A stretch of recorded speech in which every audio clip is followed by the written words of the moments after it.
All right, cool. We are live. Good to see you today, my EOS friends. Welcome to the EOS Podcast. We've got a great show for you today. Today I have Jimi and Sean. Jimi's the co-founder of Emanate, and Sean is the CEO of Emanate. And if you don't know already, Emanate is a fantastic new music DApp that's coming to the EOS blockchain. We're going to dig deep into Emanate and find out all about it today. So I'm really excited. So I'm going to hand it off here quickly to Sean. And Sean, introduce yourself, and Jimi, introduce yourself. And then tell me what you're most excited about in EOS in general besides your guys' project right now.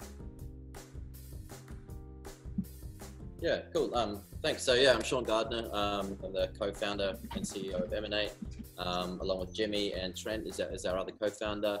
My background is like in marketing and managing digital teams, managing technology teams for about 12 years now. I've always been passionate about music, and yeah, this project is just really a chance to bring my passion together with my skills and experience. So it's the most exciting thing I've ever done, and I'm glad that people are digging it, and I'm glad that things continue. I hope that things continue to kind of go as well as they are.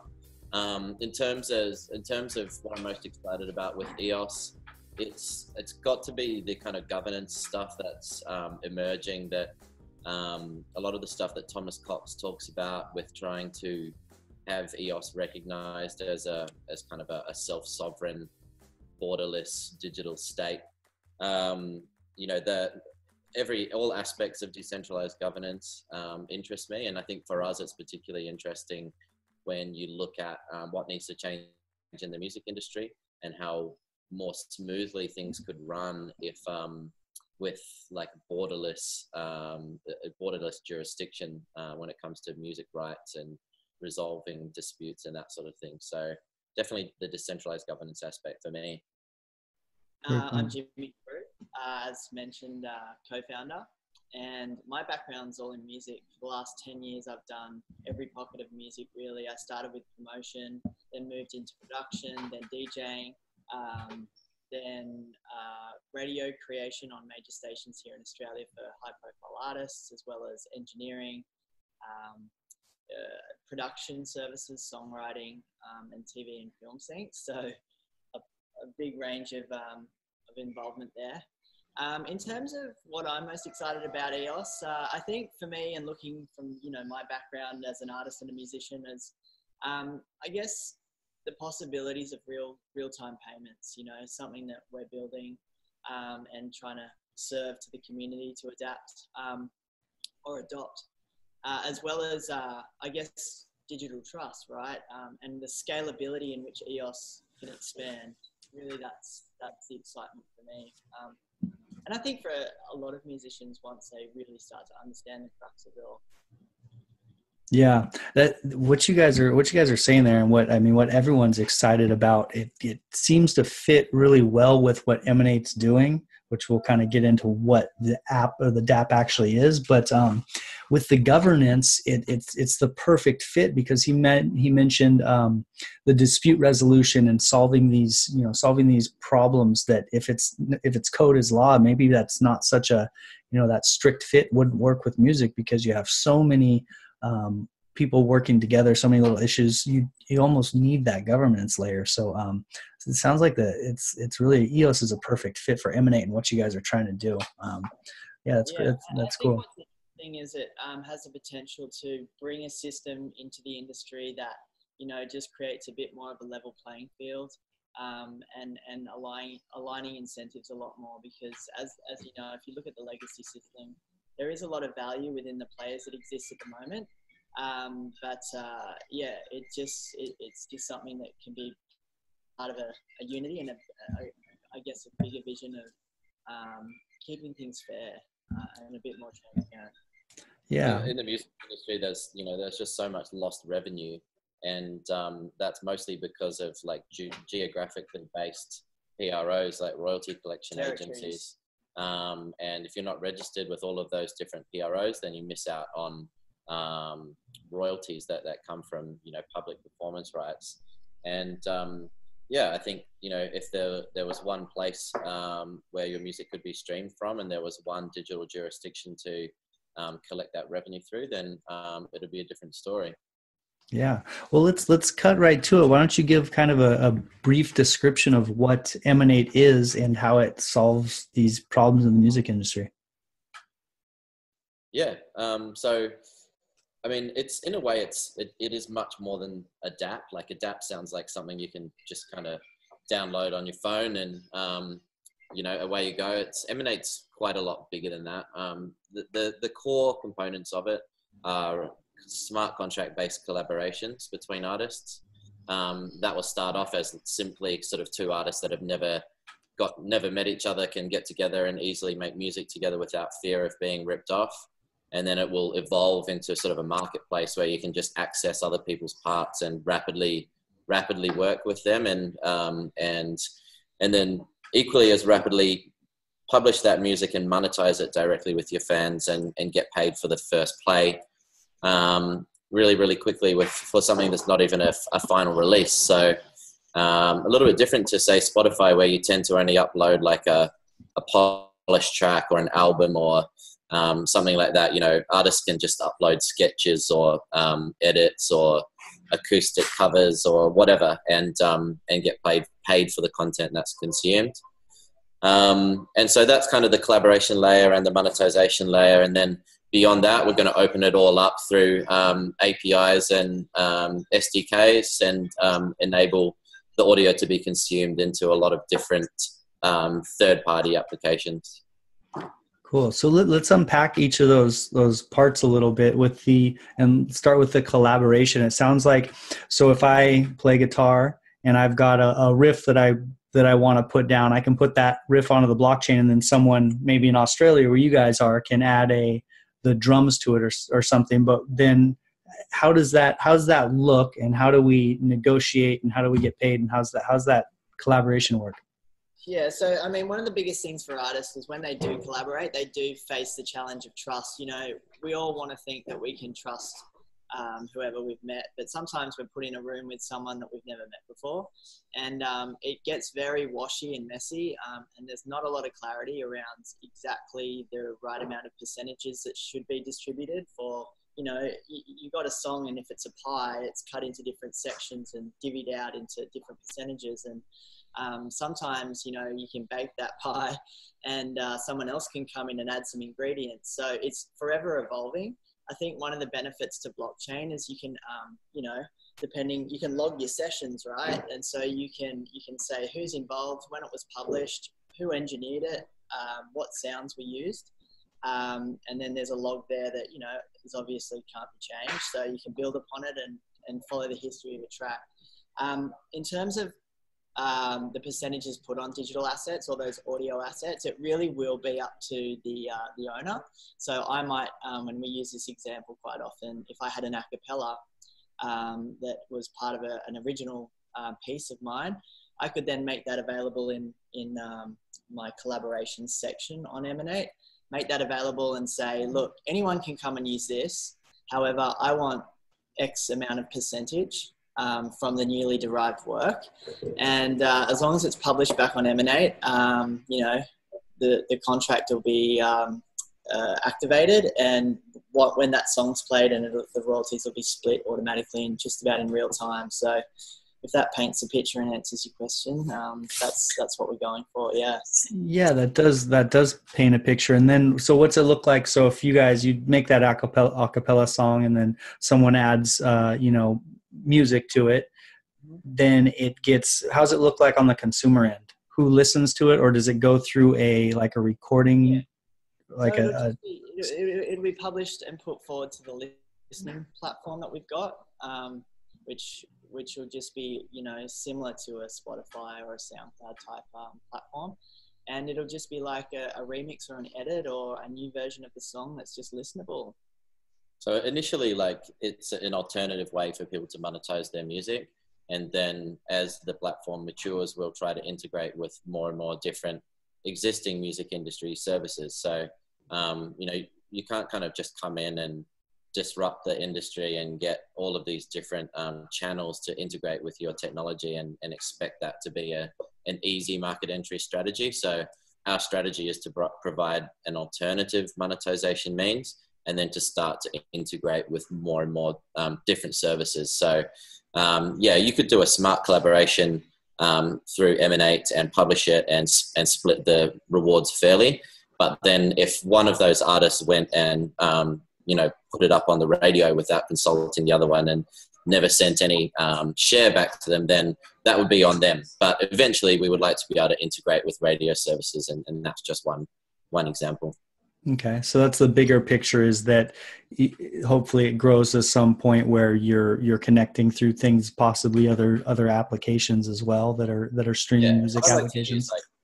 I like to use like VR experiences as an example, where you might either want sort of live music in a VR experience, or you might be setting up some sort of VR experience where you want different music all the time, or you want the user to be able to customize their experience. Or even if you were building a smartwatch application or a mobile application, rather than just licensing 10 or 20 songs for your application, you could have an unlimited selection coming in day by day, and the artists can get rewarded according to which tracks are actually the most popular within that application, rather than it being a flat fee. So the integration opportunities will be huge. Yeah. And are the payments coming through as micro payments? If someone listens to half a song, is that the same as listening to 3/4 of a song, or how's that look? So at the moment we've got a demo, a simple demo, just demonstrating the technology. And although it's a little bit outrageous at the moment, we've demonstrated that when you hit play on a track, it's paid every 2 seconds. So one to pay, one to pay.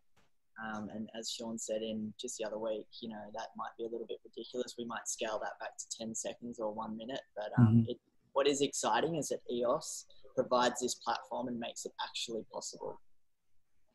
Yeah. And it seems like you're talking about how adoption is going to come in, you know, small bites, but it seems like a lot of it's going to fall on the shoulders of the artist. Is that how you guys see it as far as the adoption goes? Or, it's an artist first approach. So our partners Vamper have got 450,000 artists at the moment in their app, and that app is designed for collaboration. So the whole purpose of the app is for artists to meet each other because they want to work together.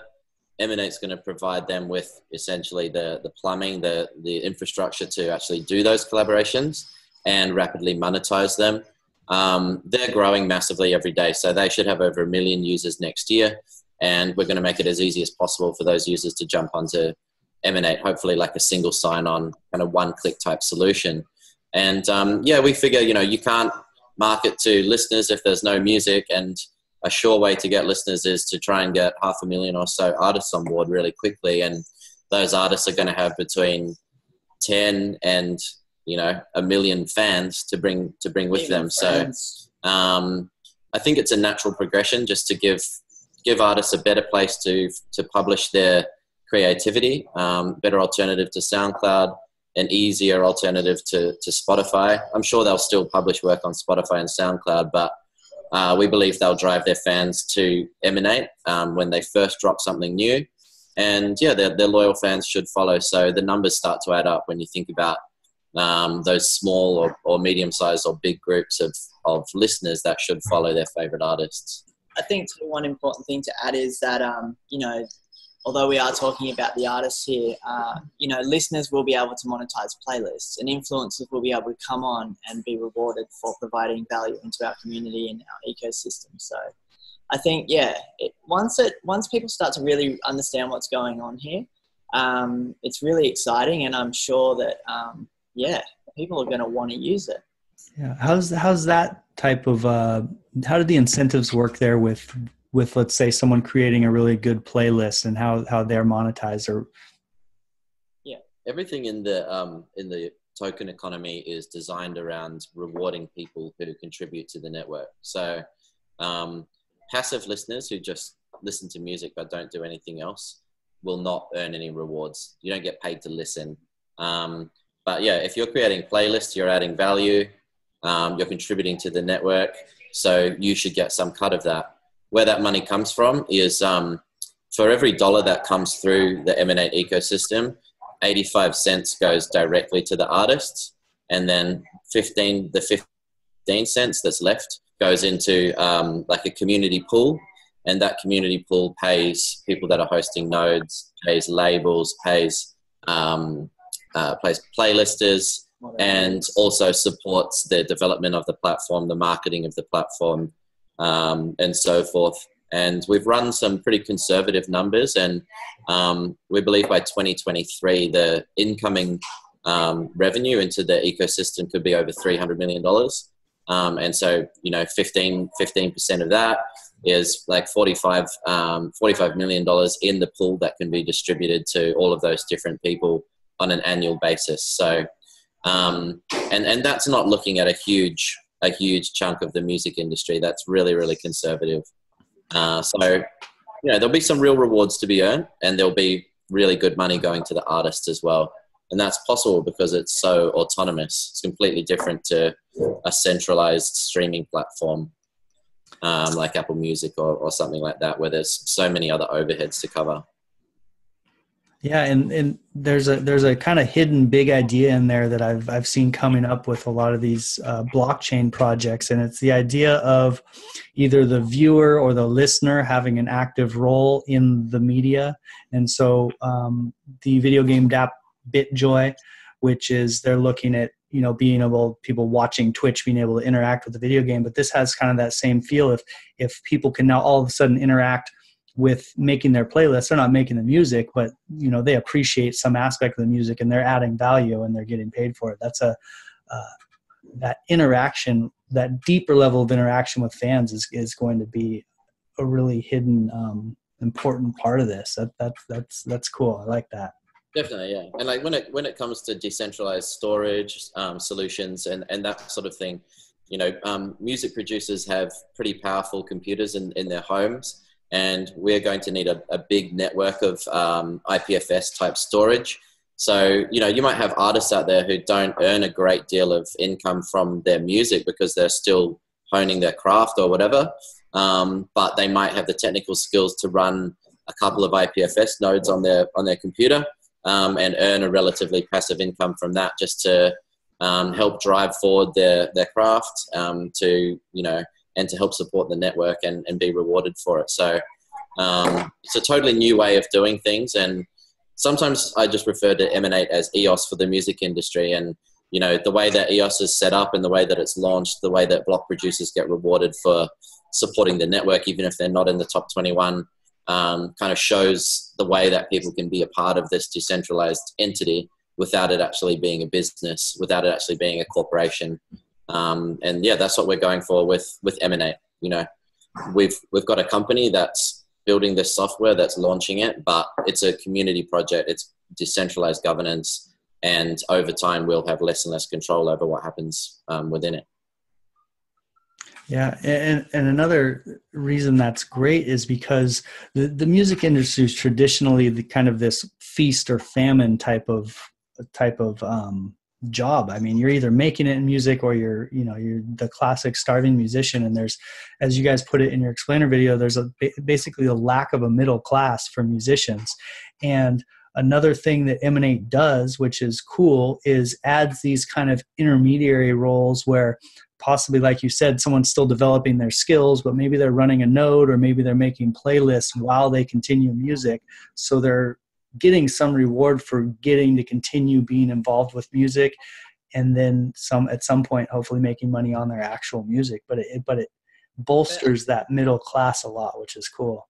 If we just take a little look at, as we've been talking about monetizing more of your audio creativity, you might be the person that you specifically just mentioned about someone coming up through, hasn't got the skills and not working on their craft, but they can put up like stems and loops that are valuable. They might not have the best audio skills, but someone might hear it, be inspired and use it and, engage in that contract. So there is actually a way right off the bat that these guys can be earning potentially. And I think what's important about that, and it's something that I wish I had as I was rising up and trying to, contribute to the space, just more validation and more excitement to push me forward and to encourage me, because, it's a tough road. There's guys struggling every day. So for me, it's important that we're making a difference in that aspect. Yeah, and I can imagine the positive reinforcement of, say, being a beginning guitarist, and you put in a couple years, and once every 6 months you come up with some epic riff, but like there's nothing you can really do with it. You just kind of you hit gold for a second, but like it doesn't matter. But now all of a sudden, oh my God, this is rad. You put it out there, and then someone else uses it and it's in a song. And then what fantastic positive affirmation to, continue. That's going to be really cool. And that's when magic happens as well. Like we're just wrapping up this, we're just wrapping up this remix comp, which is the first remix comp that we've done. And there's 170 artists participated in it, and actually going through the process of reviewing all those entries and everything was mind-blowing. Like when you send something out to the community and let them go crazy with it and send in their creations, that there's some real magic that happens. And then if you start to spread that over hundreds of thousands of artists, and not just 2 people getting together, but 3 or 4 people getting together, we think little gems are going to pop up out of the most unexpected places on Emanate, and be really big tracks. Yeah. Well, I guess there's also the aspect of someone who maybe isn't even playing an instrument, but just is, like a DJ or something, who's pulling all of these sounds and building them into unique songs as well, I guess, too, huh? Yeah. Plus they get access to a mix down engineer that they might not normally get access to. Someone might, an engineer might hear it, and it might be someone who usually charges a couple of $1,000s for a track, but because they love it so much, or they've been following that person for a while, they're like, you know what, I'm gonna engineer this. All you need to do is flick me 5% of whatever it makes, or whatever. So one of the greatest videos you can watch online is by Deadmau5, when he wrote the Velt, right? And someone in his community came and wrote a vocal around it. And there's an amazing snapshot in time of him discovering this, getting all excited. And actually Tommy Trash, Thomas Olsen, Tommy Trash, known for his project, Big DJ Project, he was actually nominated for a Grammy for remixing that record. And so that's some of the inspiration and ideas behind this collaboration community that we think is going to be the winner. Yeah, I mean that's really exciting. As just aside from all the monetization opportunities, just the creative explosion that could happen because of how you're enabling people to interact is going to be really, really interesting to see. That's cool. How's the do you picture yourself, or are you going after bigger artists? Is that going to be kind of a target? Is that part of your plan at all, is trying to land a couple big fish, or how's that look? Look, it would be amazing, but what we do have throughout my years of just being in the industry is a lot of close friends that are willing to get involved and help us out. And I guess the idea behind that is, having a higher tier of music that's available for these parts to be used, and also, a better listening experience to help, with adoption. It's more focused on, grassroots, but, there's no reason why established artists can't come and enjoy the same features as everybody else. We're going through a process of recruiting some high quality artists because there is a halo effect that comes with it. And there are a lot of music platforms that have come out over the last decade or so that have some really, really great technology, but the quality of music is not quite what a lot of listeners would expect. So, we do want to go through that process, and something that we think will be really key is actually bringing independent labels on board, because independent labels account for about 30% of all streaming revenue now. It's growing all the time. And the independent labels are often the ones that have the coolest music that's also popular. And they have close relationships with maybe 10 or 20 artists. So it's the perfect group of people just to onboard to the platform easily. They don't have overly complex contracts. And it's the people that we don't believe should be disrupted or cut out of the industry in any way. So that's a key kind of strategic thing for us, is to start bringing those labels on. And at the moment, we're not focused on dance music, but that's where we've got electronic music is where we've got the tightest connections. So we're going to go in through music that's close to electronica and all of the genres around it initially, and kind of spread out from there. But we think it's good to have a niche focus initially rather than just having hundreds of different genres on the site, but only 1 or 2 tracks from those genres. And I think, you know, those genres are getting fused together anyway, you know, like a guitar sound, a piano sound. It's a classic sound. It's never going to go away. It's a fundamental part of music. And yeah, of course we want that on there. But yeah, I guess in terms of one of the things that I found really interesting was when I first got into crypto was noticing the electronic music community embracing it, I guess, maybe because they're just a little bit more tech savvy and have their finger on the pulse looking at these new ways. But yeah, everyone's welcome. And so how are you targeting that? Are you just, those are the people you're targeting, or is that the only genre you have at this point, or how's that? Well, I mean, it's just easy for close connections. And then it's a kind of expansion throughout their networks as well, which are all intertwined with every genre. But yeah, I mean, Vampire has everything. Right? Yeah, everything. Yeah. Our demo platform, there's a couple of videos floating around of it, but we will be pushing it up to the site in the next couple of weeks. And it's got I think like a good taste of the sort of music that we'll be launching with. There'll be about 20 tracks on there when we push that up. And it's not just electronica. It's just modern pop music and electronic music and stuff with even a little bit of a hip hop flavor. There's a bit of a mixture on there. Yeah, and it sounds like you mentioned, or I'm interested in the discovery process, because if anyone is throwing all their music up there will be a lot kind of to sort through to find out what's good. So is that where you're envisioning the influencers coming in, or those playlists is kind of, that's why they're getting paid to sort through the community will be key, as well as, AI kind of playlisting and suggestions. Okay. Cool. And what geographic locations are you looking at, and how's kind of the expansion to the globe look? Where's the music from at the moment in the demo? It's from all around the world. Canada and Sydney is, I guess, most dominant. Yeah, but look, man, it's a big wide world, and blockchain's bringing down borders. So how do you... People are also moving around all the time, right? Like constantly. The winner of the remix comp that you spoke to was... in Berlin. In Berlin, but he was born in... Denmark and grew up in China. So like, people are moving around constantly. It's one big digital community out there. Yeah, that's one of the cool changes with blockchain is the community, the global community, these people you meet all over the world, and all of a sudden it's really easy to connect and hang out and actually value.